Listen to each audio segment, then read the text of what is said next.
প্রথমে ফানি ভিডিওটা দেখো, তারপর ফানি কমেন্টগুলো বলবো।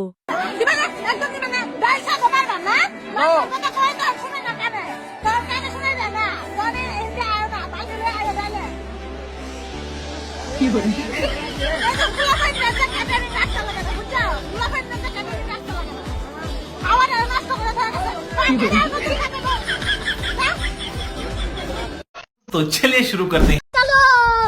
মামা একটা হাসি দে। আমার এমন আরেকটা বউ দরকার যাতে বড় বউয়ের সাথে ঝগড়া করতে পারে। এই রকম মানুষ সব জায়গাতেই থাকে একটা না একটা। समझ रहे हो आप? समझ रहे हो? তো বাচ্চারা এখান থেকে কি শিখলাম? যেমন রাগী তেমন দেখতে অনেক কিউট। এই ব্যাটা আমার আদরের বৌদিকে মাংস দে মাংস। कैसे कैसे लोग रहते हैं यार यहाँ पर। बैगन